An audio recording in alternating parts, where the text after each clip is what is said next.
Alors concrètement, qu'est-ce qu'on entend par la connaissance de soi? La connaissance de soi va permettre en fait à un leader de savoir ce qui motive et conditionne ses actes au quotidien, dans l'ensemble des domaines de sa vie, que ce soit encore une fois personnel ou professionnel. Et pour bien démarrer cette notion de connaissance de soi, rien de mieux que d'identifier d'abord son système de valeurs. Alors ça, c'est un travail qu'on fait très souvent en mode coaching. Donc on démarre par ça. Donc quelqu'un qui a envie justement de développer sa posture de leader, automatiquement on va passer par cette notion de leadership personnel, donc self-leadership.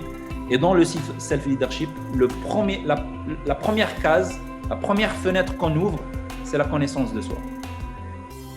Et dans la connaissance de soi, et sur nos valeurs. Parce que nos valeurs, c'est nos valeurs guides dans nos prises de décision et qui nous donnent justement cette énergie, cette motivation de faire les choses qui ont sens pour nous. Une valeur est un trait de personnalité qui fait partie de nous et elle est précieuse à nos yeux.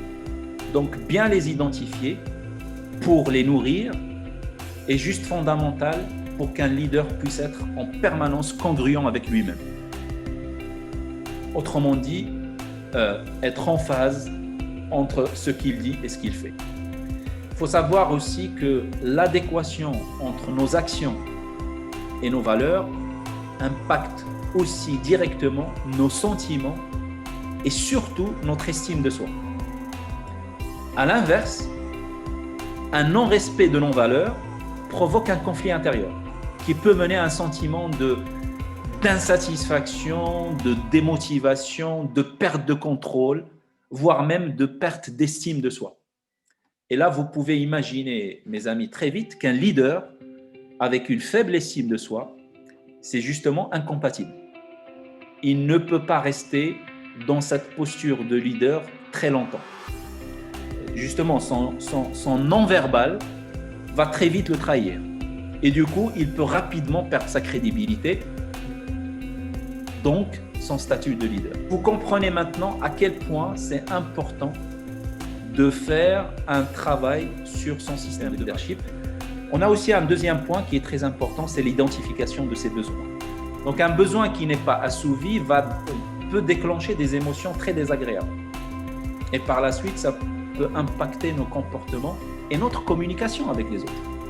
Donc un leader qui n'est pas conscient, qui n'est pas au clair avec ses besoins fondamentaux, risque de passer souvent par des moments de frustration, d'insatisfaction, et donc qui vont le déclencher cette posture de leader. Donc un leader qui est pris par exemple par une sensation forte, parce que par exemple son besoin de reconnaissance, ou son besoin d'affiliation, ou son besoin d'autonomie, ou son besoin d'appartenance. Il y en a des dizaines de besoins comme ça. Et chaque personne va pouvoir identifier justement ses besoins. Si ces besoins-là sont satisfaits, eh ben, ça peut générer des comportements désagréables. Tout de suite, c'est viscéral. Hein. Un besoin qui n'est pas nourri, c'est viscéral, on le sent, on n'est pas bien, on n'est pas du tout dans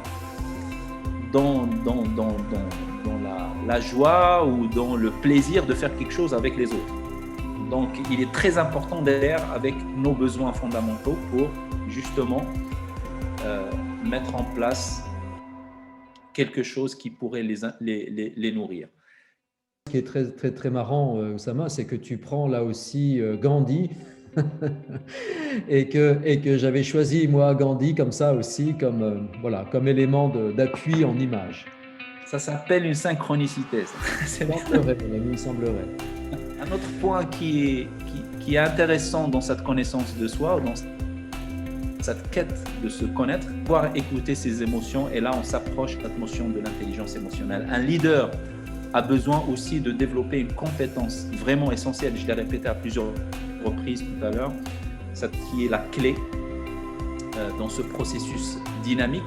Le leadership, c'est un processus dynamique, c'est cette notion d'intelligence émotionnelle. Donc un leader, de développer sa conscience émotionnelle pour mieux comprendre les émotions qui se déclenchent en lui et ainsi va développer sa capacité à mieux les réguler. On appelle ça régulation. Pour toujours une prise de décision efficace, parce que chaque jour, on est en train de prendre des décisions, tout le temps. Notre cerveau ne prend que des décisions. Conscientes ou inconscientes, on ne fait que ça. Donc, être au clair avec ses émotions, ça nous permet justement d'avoir de prise de décision efficace pour pouvoir rester justement le plus longtemps avec ses collaborateurs. Là encore, vous le comprenez, mes chers amis, il est très difficile de suivre un leader qui fait du yo-yo émotionnel, ou bien un leader en surinvestissement émotionnel, ou un leader qui se plaint. Il ne sera pas crédible encore. Donc nous venons de voir l'importance d'identifier son système de valeurs. Il est aussi dans le contexte des gestion des émotions. Il est aussi important de découvrir également l'antivaleur. Je ne sais pas là encore, Patrice, si tu en as parlé, un petit coup d'œil là-dessus, et l'exercice justement sera focalisé sur cette notion. Comment on fait une décharge émotionnelle d'une antivaleur? Alors, c'est quoi une antivaleur? C'est les choses qui ont tendance à nous mettre dans un état émotionnel très désagréable et qui peuvent nous sortir justement de notre posture de leader.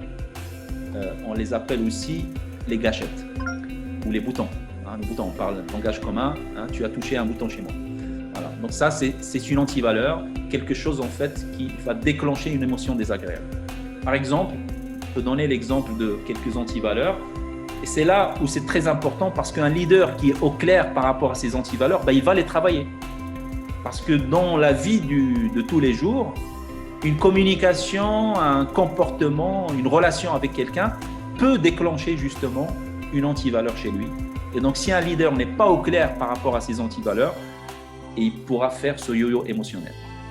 Voilà. Des exemples connus des antivaleurs, et peut-être vous en avez vous aussi, tout le monde en a, c'est la notion de l'irrespect. L'irrespect, c'est une antivaleur. Quelqu'un qui est dans le respect c'est une valeur chez lui, très souvent on trouve l'irrespect comme une antivaleur.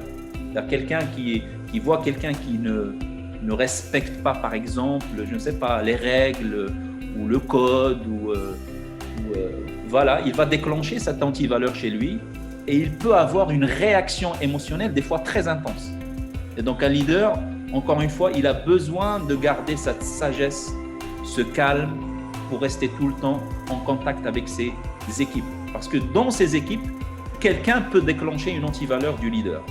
Et donc du coup, le leader, s'il n'est pas conscient de son système d'antivaleur, il peut se braquer, il peut même réagir d'une manière un peu violente, il peut même dire des choses pas très sympas. Voilà. Donc, l'irrespect, ça peut être une antivaleur. La lenteur, chez certaines personnes, voir quelqu'un qui est lent, c'est une antivaleur. Parce que la valeur qui est à côté, c'est la rapidité. J'aime bien la rapidité, j'aime bien l'efficacité. Donc, quelqu'un qui est lent, ça peut l'énerver. Le désordre, ça peut être une antivaleur. Donc, clairement, un leader a besoin de les connaître pour les décharger de leur niveau émotionnel et par la suite rester toujours en lien fort avec son équipe. Alors, décharger les antivaleurs, mes amis, ne veut pas dire les accepter. Ça ne veut pas dire si je décharge demain l'antivaleur chez moi, c'est l'irrespect, je vais commencer à devenir irrespectueux ou accepter un comportement irrespectueux de l'autre. On parle ici d'émotion. C'est juste permettre au leader de toujours respecter. Quand on décharge émotionnellement une antivaleur, pour un leader, dans le contexte du leadership, ça lui permet de toujours respecter ce contrat qu'il a signé entre lui et lui-même et entre lui et son équipe. Autrement dit, être toujours dans le respect profond de l'autre, quoi qu'il arrive.